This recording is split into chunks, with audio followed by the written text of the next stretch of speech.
I'm Jason Scott Lee. I'm a part-time actor, part-time farmer, fisherman. Rice noodle, extra onions. I started a farm not that long ago. I live sort of what people would call a sustainable lifestyle, which is really the only lifestyle I feel that is worth living. Excellent. Travel has always been enriching, I think, for me, because just to be in cultures and understand what their language means, what their origins are, overall, the traveling experience is, I think, an education unto itself. Check out this map of Malaysia. See where we're headed? Malaysia, Kuala Lumpur, this is where we are, KL. Head up the highway to Janda Baik. We're going to visit with a Silat master. Silat is traditional Malaysian martial art, also in Indonesia and other parts of Southeast Asia. Being a Jeet Kune Do practitioner myself, I want to check it out.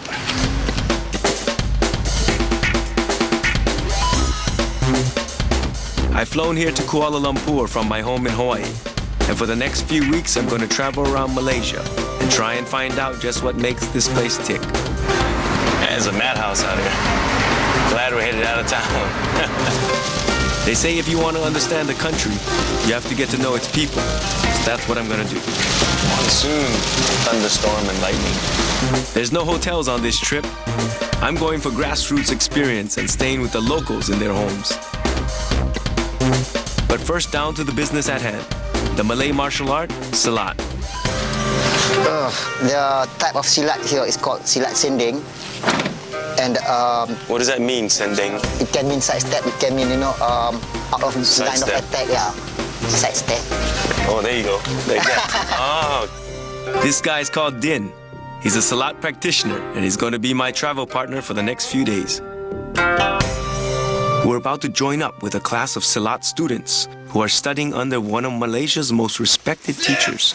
I hear. That's in that garden, I hear. I hear them.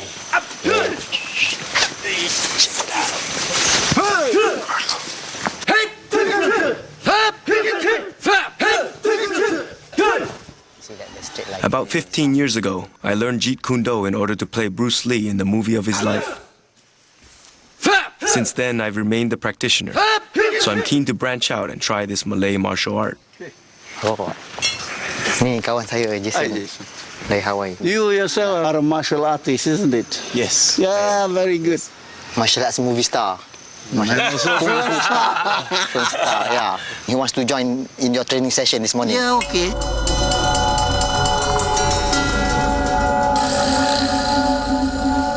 This is Silat Master Jamaluddin and his band of loyal students. Din says he's something of a big cheese in the Malaysian martial arts scene and attracts students from all over the globe. Now, this is the basic technique. First kata, we call it the pecah. The Japanese call it the kata, is imaginary fighting technique, so that you move without thinking. The Silat is the same. Silat is a spiritual martial art and is not just about fighting. The Malaysians see it as teaching moral as well as physical discipline. Silat is heavily influenced by nature, and many of the movements imitate jungle animals like the tiger. Not bad. Wrist. Not bad, Jason. Block. Across your face, zoom. Just the hand, one explosive movement. In ancient times, Silat was a major part of Malay life, as it was considered an essential way for young men to develop discipline and self-confidence.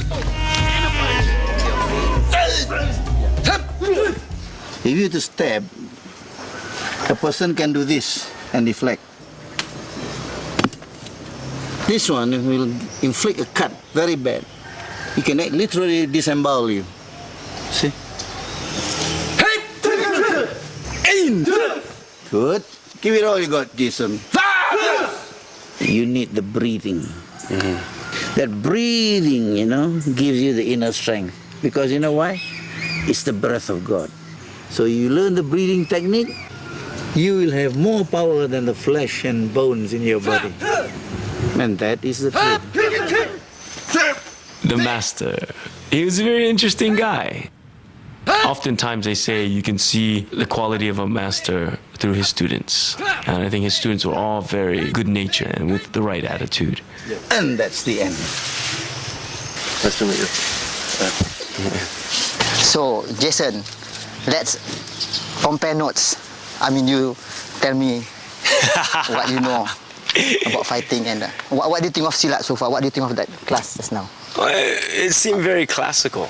Very In a classical. sense of there was no relationship with another No person. interaction, yes. No interaction. How I was raised with the martial arts was always first making contact with something, Yes. and always creating a relationship or working with someone. Yeah, faster. Right, now at that pace. Okay. Now you can sense my move. Right. So this is sensitivity training. Okay. Meeting Din was, how can you not like that guy? He has this smile, he has this energy, and when you hear that he's 45 years old, he appears as so childlike, and his humor is just infectious. He's always very respectable, and he's always very polite, and it's just great spending time with him. It's time now for Din and I to lay down our weapons as we're heading off to experience Malaysia's most significant religious festival.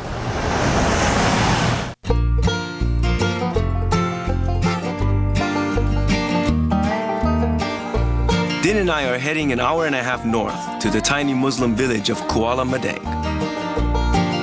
I see it, Kuala Madang. There's Kampung Kuala Madang, then it's Kuala Madang village. I hear they've got good homestays here. We've come here especially to take part in an Islamic celebration called Hari Raya, which marks the end of Ramadan. Assalamualaikum. Traditionally, it's a time for families to return home for a great feast after a long month of fasting. This is our host family, headed up by Grandpa Mohammed and Grandma Jaya. With 5 children and 14 grandchildren, Grandma and Grandpa are gearing up for a busy Hari Raya. And miraculously, they still managed to find room for Din and I. You take the big bed since you need more Okay. space. I love the curtains. Wow, spacious kitchen. Wow, The whole family will gather here and cook and eat and all that. So, Like many Malaysian families, this family has opened their home as accommodation for travelers. It's called a homestay, and it's a great way to get an authentic slice of the Malay lifestyle.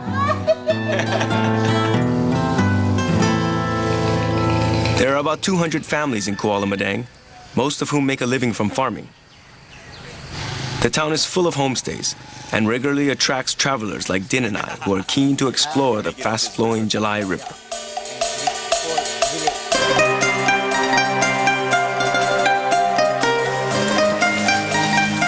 Definitely want one of these.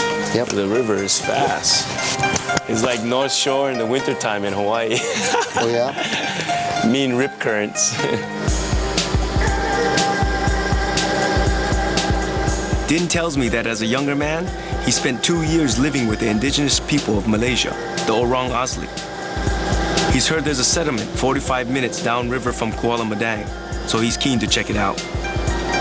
The Orang Asli is considered the original inhabitants of this peninsula, and there are many tribes of them, and many are still very primitive, like they live in the jungle, no electricity, and many are caught in between development and their primitive way of life.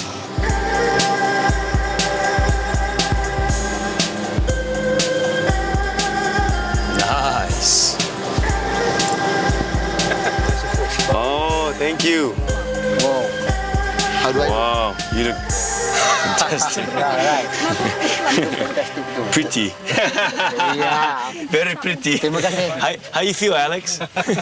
Like a star. There are thought to be up to 150,000 Orang Asli people in Malaysia, divided amongst 3 main tribes, most of whom still live a subsistence lifestyle in the rainforest. A lot of kids. But Din was saying that that's common of these Orang Asli villages. Scads of children.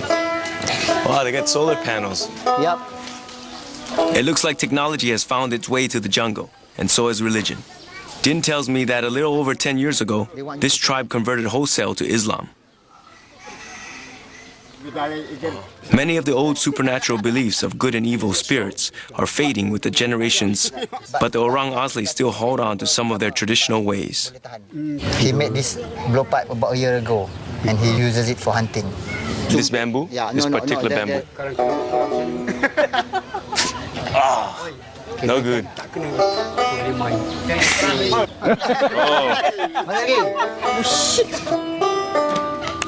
Oh, nice. The Orang Asli still use this blowpipe to hunt small birds and monkeys. Oh, you're getting good. That's 3 in a row, man.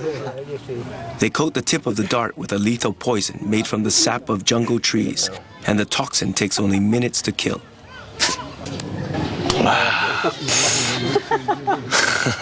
My village would be in famine.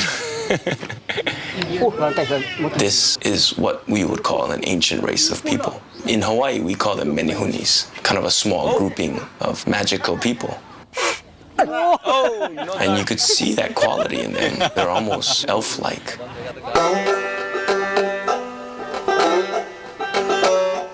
Because they live so far from the nearest town, the Orang Asli have to make good use of what they can find in the jungle.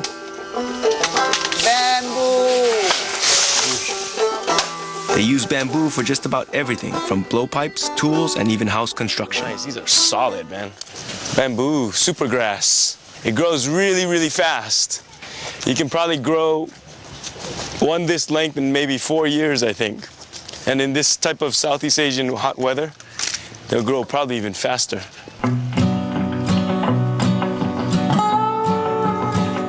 The Orang Asli are going to help Din and I get back to Kuala Madang in a far more eco-friendly way than the motorboat we came in. Let's go. It's like the Garden of Eden out here. You got flowing water, you got everything. Hey! The simple life. Nature, sun, water. Like they say, stay close to the 4 elements: earth, wind, fire, and water. And you got paradise. This is paradise.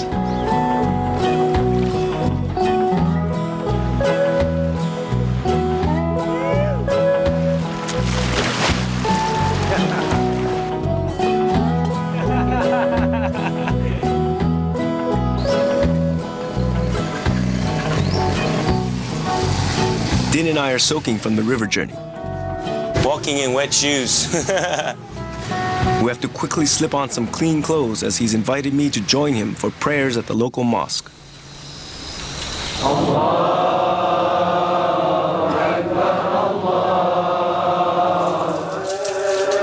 Do visitors do this or just No, Muslim before, no, visitors don't do this.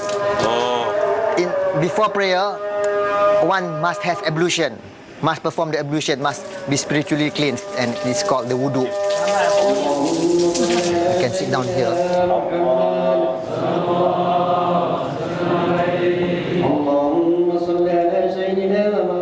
I was just kind of being there, just being present. I've never really read the Quran, maybe in little bits and pieces, but not entirely all the way through. All the women were behind the screen, so the men were very much removed from visual of any female. I mean, you definitely feel a force. Like, I think whenever humans put their minds together, all those good thoughts do have an energy. That was really interesting. I've been to one other mosque in the world, in Kazakhstan, and it's within the city, and it just seems a mosque in the city is very different from a country mosque. But all due respect, everyone's religion, fantastic.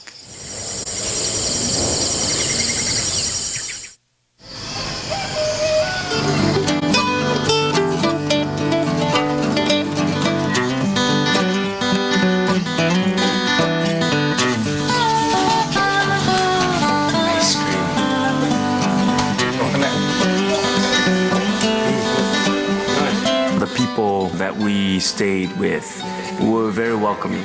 They were simple people living very simple lives. I'm not sure if I'd be so comfortable in a very posh situation.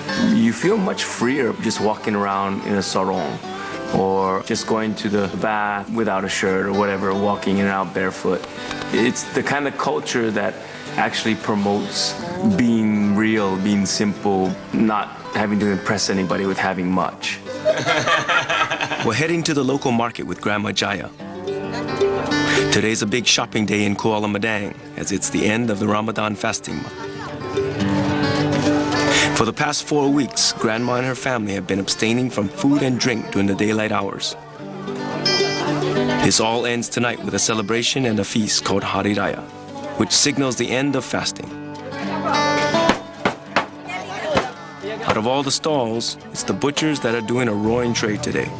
They're selling freshly slaughtered halal beef to be used in a Malay curry called rendang, a common dish eaten during this festive period. Hari Raya is kind of like the Muslim equivalent to Christmas. Relatives are returning home from all over the country for tonight's meal. And at every house in the village, families are spending hours preparing traditional dishes.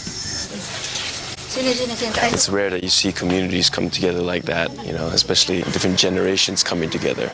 Children, elders, great-grandparents coming together around their faith, around their food. It's always a special occasion.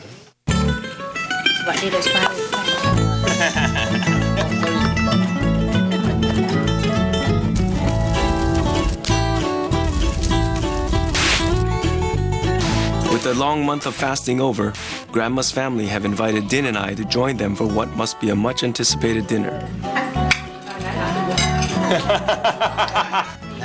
Sitting down with them was just very heartwarming. To invite a stranger to your table, sitting with your family and your kids, and it takes a lot of trust and a lot of openness and a lot of genuine hospitality to bring someone from the outside in. Just being a part of that felt like kind of a religious experience in a way.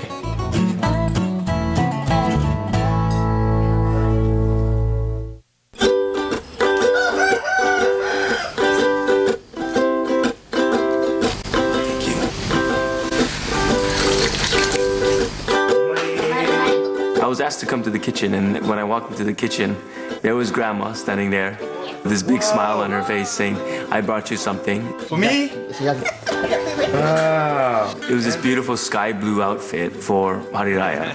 It was really sweet of Grandma to present this and wanted to make sure one of her sons, as she always adopted people who came to her homestay, her son had to be presentable. It's traditional for people to wear new clothes and to celebrate Raya. Being an actor, I'm used to donning, costumes and wardrobe from different parts of the world within whatever character I'm playing. Let's get this gear on.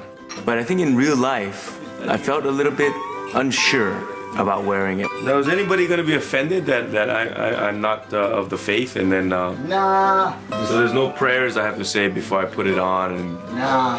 Although, I often wondered why they used a polyester material in Southeast Asian heat, because it kind of doubled your body temperature. Yeah, you look good. Right. shall we go show now? Yeah, sure, go.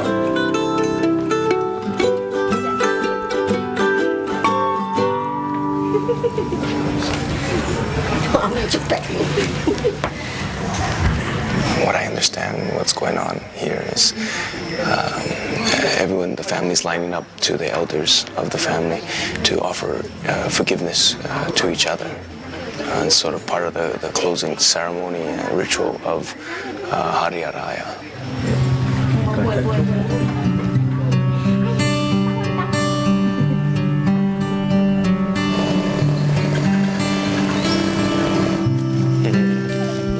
Grandpa Mohammed has invited Din and I to join the family in a special Hari Raya prayer session at the local graveyard. What's happening here is like the whole clan coming together to visit their common ancestor. Grandpa's clan, all of his extended family coming together. What's the exchange? Okay, they are pulling their ringgits together because everyone who comes to the grave and say a prayer must be given a note each at least. لا إله إلا الله والله أكبر بسم الله الرحمن الرحيم. There was a certain feeling sitting in this barren graveyard.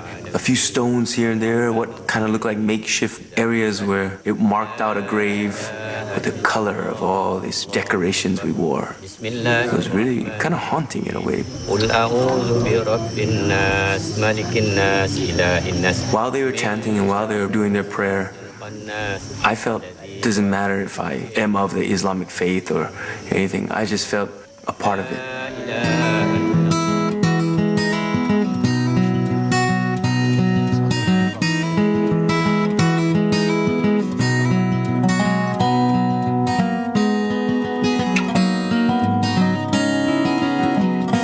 Oh, everybody came out. When they bid me goodbye and the genuine, sincere feelings that they shared, it really touches you. Man, thank you so much. There's a certain sadness about having to go, and that these people, you feel you shared something genuine that you can always go back to. Okay, so you can find your way back Dean, to the my city. friend. You Okay. can find your way back to the city. I think so. And especially having spent even more time with Din and having to say goodbye to him, Drive carefully. but knowing that and feeling that he'll always be a friend. Off we go. Another adventure. This is fantastic. Kind of makes you want to cry. I'm leaving friends, but I'm also leaving the peninsula Malaysia. I'm off to catch a plane to the island of Borneo for a jungle safari.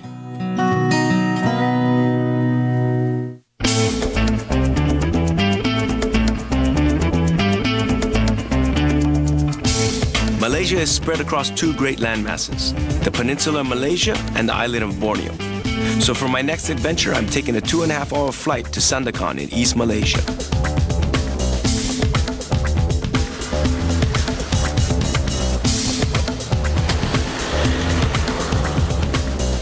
Borneo is Malaysia's wild frontier.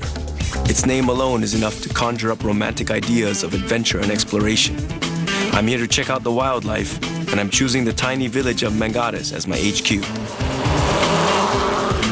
Nestled by the side of the mighty Kinabatangan River, Mengadas is a highway town that survives mainly off fishing, and the traffic crossing the only bridge that spans this huge waterway.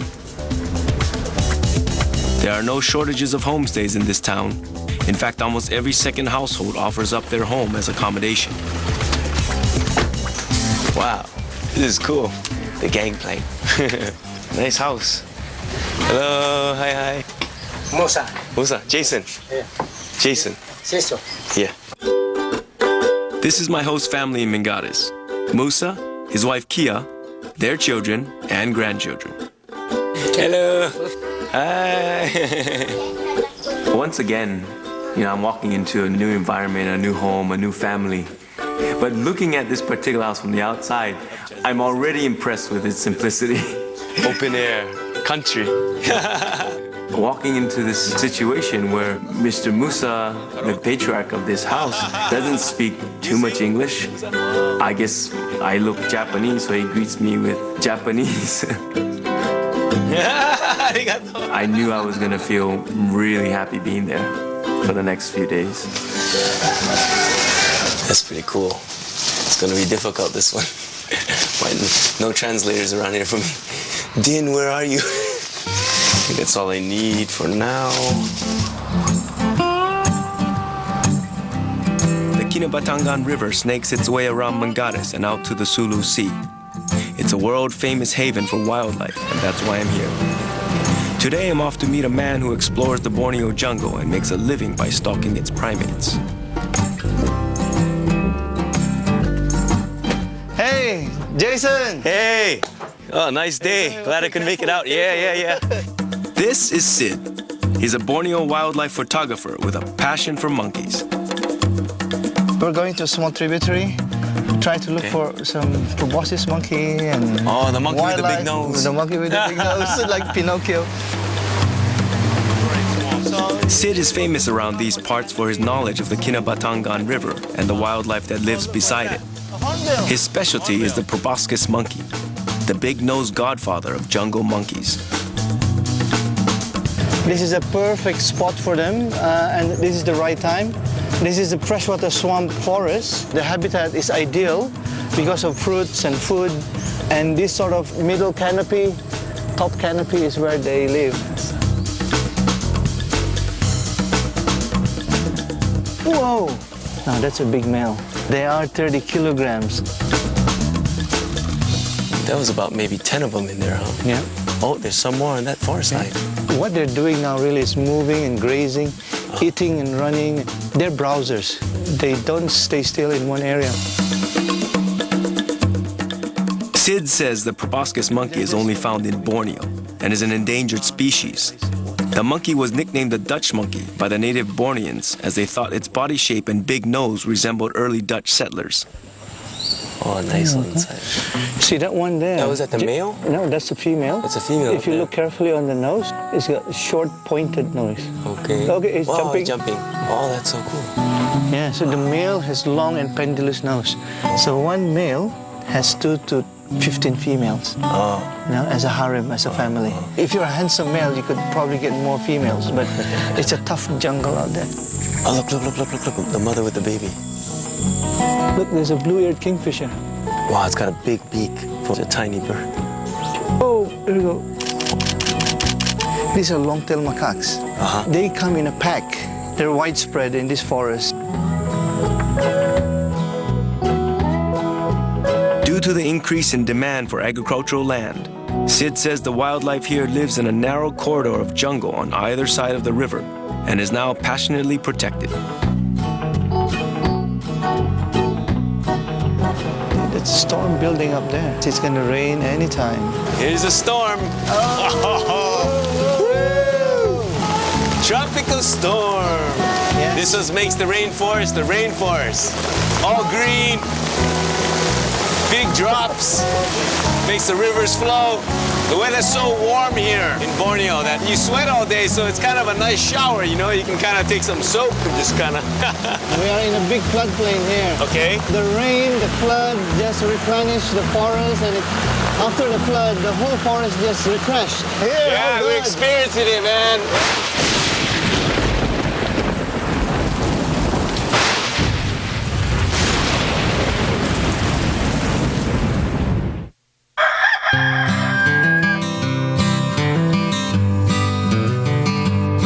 I'm feeling very comfortable in this surrounding. Lots of kids, lots of family.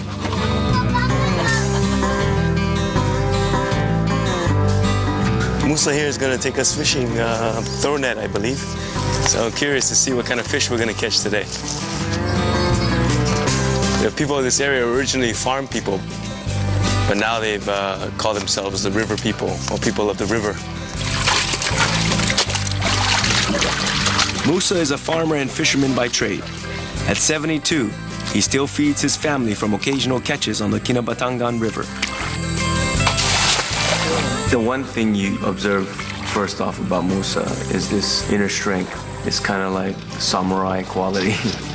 He had been fishing, I think, ever since he was a child.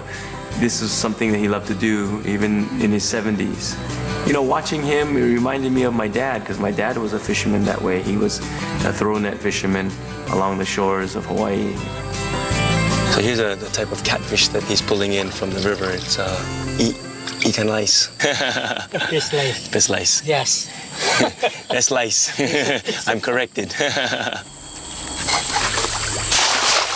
I got a little bit of background on Musa from understanding a little bit of his history. That he had risked his life during the war to save some British soldiers from capture by the Japanese who were invading at the time. He's a bit of a hero in a way. He risked a lot. Bravo. Look at that. Stringer of catfish and some silver threadfin. But nice little catch.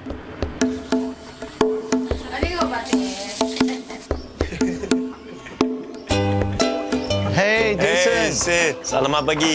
Selamat pagi. So this is your family? This is your home? Yes, yes, yes. I've asked Sid to drop by to give me a hand with making lunch. Selamat pagi, selamat Hari Raya.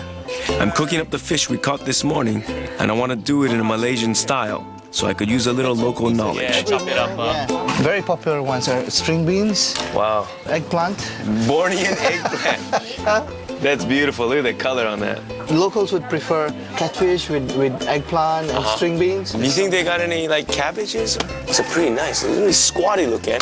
Let's go get some, I need some ginger. Berapa 1 kilo? 6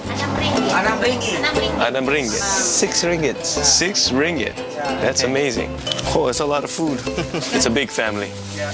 Musa's family. You got big responsibility. Yeah. Lauk nila itu dimasak habis nasi sudah masak juga. Okay, she said the rice is cooked. Oh. So just your dishes, perfect. just your menu. Okay, let's go to work.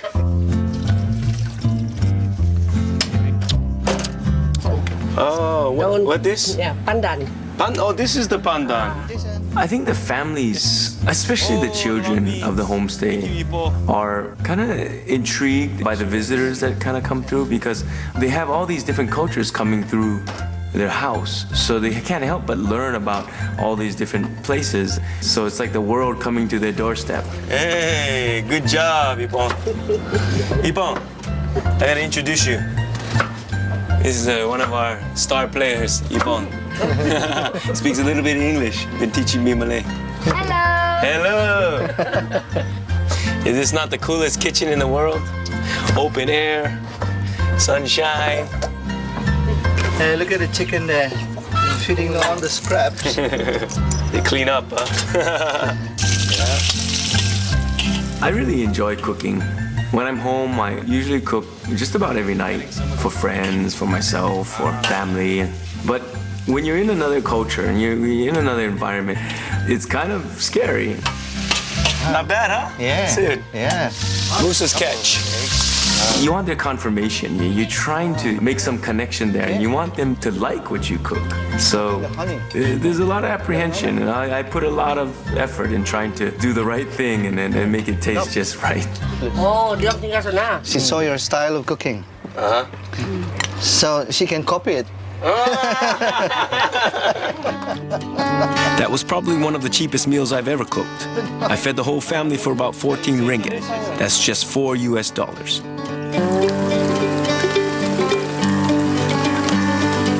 Sid says that not all food is cheap in Malaysia. He's taking me to a place tucked deep in the jungle that helps produce one of the world's most expensive meals, bird's nest soup.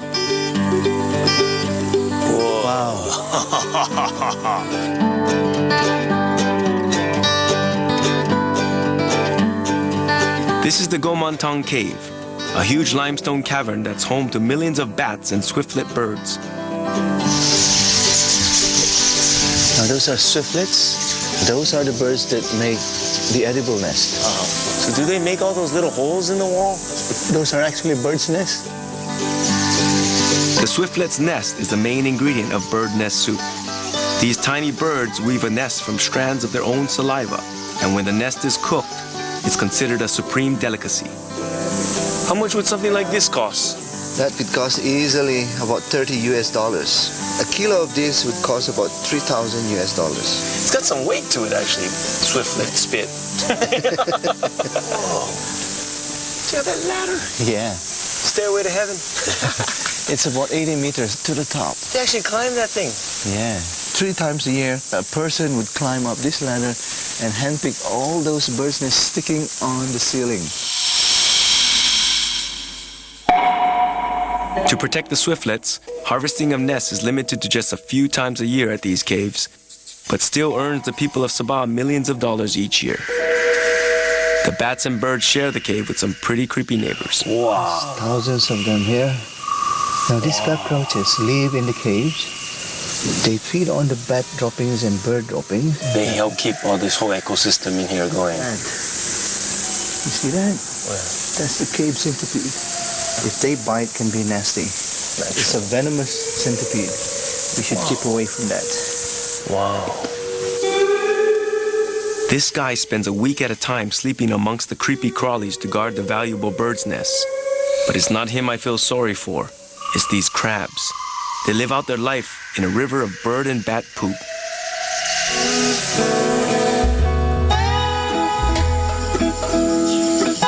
Whoa. Like swarms. Swarms of those bats. And there's about 2 million of them here. Now every night there's a change of shift. Bats goes out, swift goes in.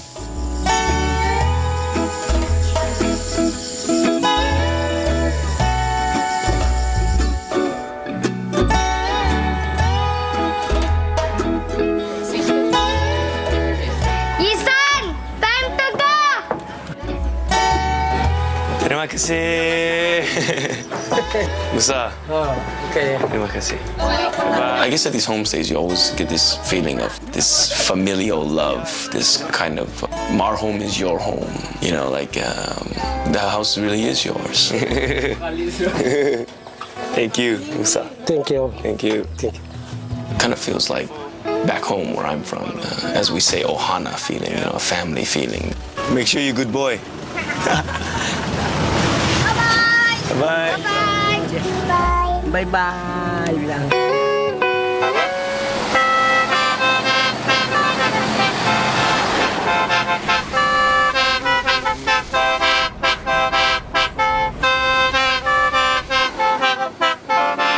From Mengadas, I'm heading 6 hours north to the tiny town of Sinisian at the base of Mount Kinabalu. There she is. Woo, what a beauty. The clouds are just starting to come in. Mount Kinabalu, highest mountain in Malaysia. The peak being roughly about 13,000 feet above sea level. I'm gonna climb that beauty.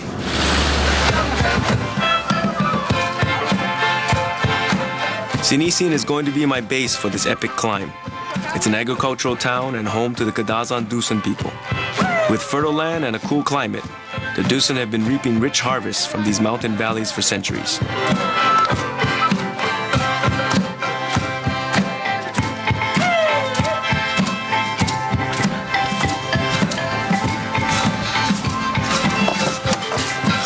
Wow! Woo! What's that about? Jeez. Check this out. Oh my gosh. Kohadi, yeah? Yeah. Hi. This is Kohadi and his wife Rose, the host family from my time here in the mountains. It's a whole new side of Malaysia I never knew about. This is the mountain people of Malaysia. Kohadi tells me I've landed smack bang in the middle of a wedding here at the homestay, but he still managed a little room for me. Oh, yeah. Wow. Lots of room. He says the band here are knocking out the traditional mountain music as part of the wedding celebration. Listen. Hi, Mr. John. Yeah, welcome. This man is Kohadi's friend John, a local tour guide who's going to help me get to grips with the ways of the mountain. I'm actually here just for this wedding. In this part of the world, if there's wedding, there's no invitation needed, so everybody can just come in and enjoy themselves. I like that. John says the local weddings always kick off with a motorcade through the village. The gongs ring out as an invitation for anybody to attend the celebrations, held at the home of the groom's parents.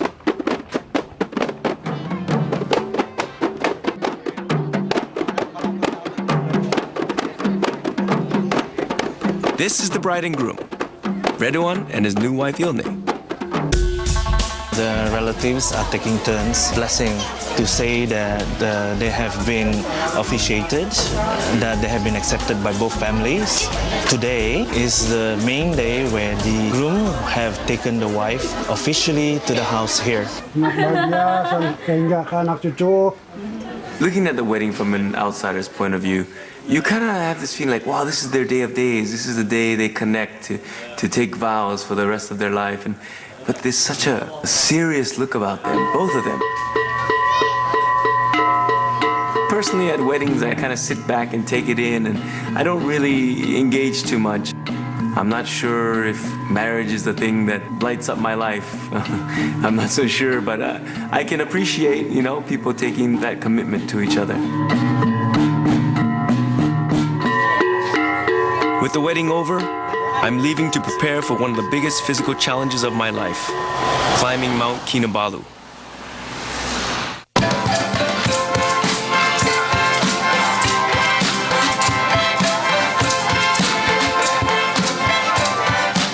I can't think of a better place to end my trip than on top of Malaysia's highest peak. Mount Kinabalu hangs omnipresent over every hill and valley in this region. But for many of the Dusun people, the mountain is steeped in folklore and superstition. They believe this Mount Kinabalu is the place where, when they die, the spirit will rest in Mount Kinabalu. John's taking me to a village called Kiao that rests on the steep slopes near the base of the mountain. We're going to witness a ritual that's claimed to protect climbers as they scale Kinabalu. I'm to introduce to you my friend Jason. Hi. Just arrived here. Brought him here to meet your grandfather and also to see the ritual that we heard that is happening today. Mak. Mak. Ya, harus nak ikut. Saya John, ini kawan saya Jason. Jason. Yeah. This is Grandpa Lamat and his grandson Justin. Both these men have spent their lives climbing the mountain as porters, helping everybody from scientists to explorers. Lamat and Justin have no doubts about the spiritual powers of Mount Kinabalu. Most of the people here, we still believe that the mountain still guarded by a spirit. And when they do this ritual, they will sacrifice a chicken as an offering to the spirit.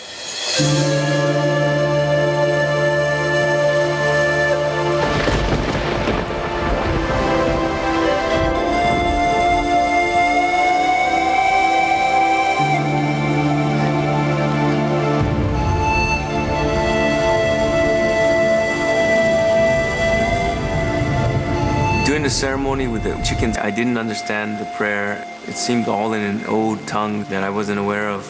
But the feeling of it was that we were asking for good weather. We were asking to be protected on our journey up the mountain. Because once the weather gets nasty up there, it's a spooky place to be. I believe in spirits. I believe spirits are a connection to a greater power. It was raining pretty heavily during the ceremony and it was coming down, and right after we finished it seemed to lighten up a bit. There still was a little bit of rain, but it seemed to lighten up. Who knows whether it was the ceremony or whether it was just patterns of weather. Who knows for sure.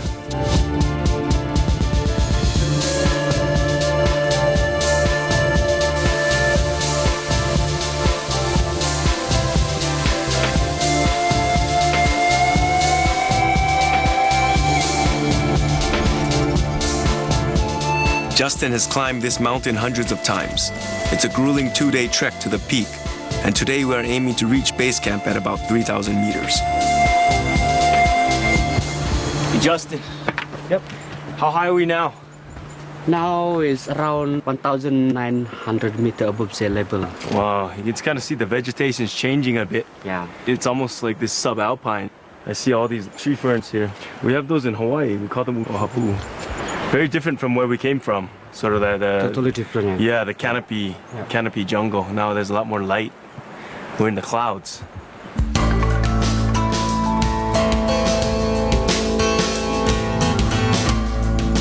The landscape as you ascended the mountain was really amazing, because as you went up, you noticed a change, like sort of these hardened wood trees that were gnarly, and you could see that the climate was harsher up here.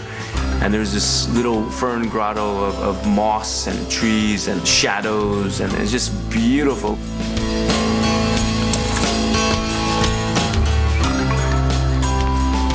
Well, we made it to our first destination. This is the digs. Man, freaking bushed. Check it out. It's 12 degrees Celsius. I can't even translate in my mind right now what that means in Fahrenheit. I'm gonna sleep.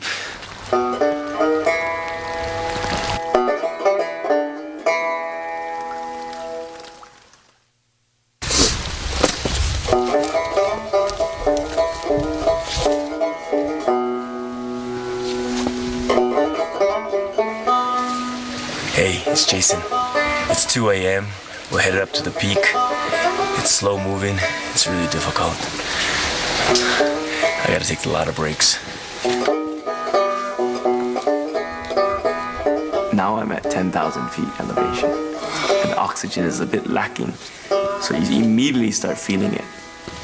There were times when I'm thinking, the only way I'm gonna save myself from getting high altitude sickness is to slow down. The possibility of not really making it to the top was really on my mind.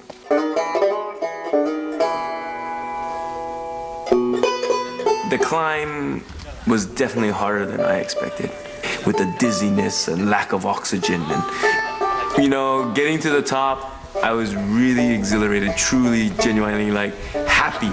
Woo! Yeah, baby! Woo! We did it, man! We did it! Camera crew and everything. Oh, poor Alex. Our sound man didn't make it.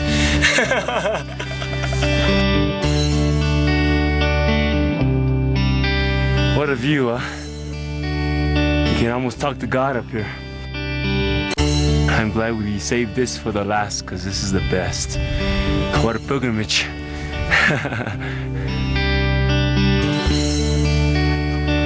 Reaching the top of the mountain, you felt this cleansing, like you had just been purged of something. And I think at that state, you open. Your heart's open, your psyche is open, and just really kind of all came crashing together. And I was like on the brink of tears. Hard to put all the feelings of meeting the people and staying in their homes, and hard to put into words. Strangers sharing with you their food and their trust and opening their homes to you. You wish that could be worldwide, man, that we could treat each other that way. That's the beauty of this thing. That's the beauty of this experience.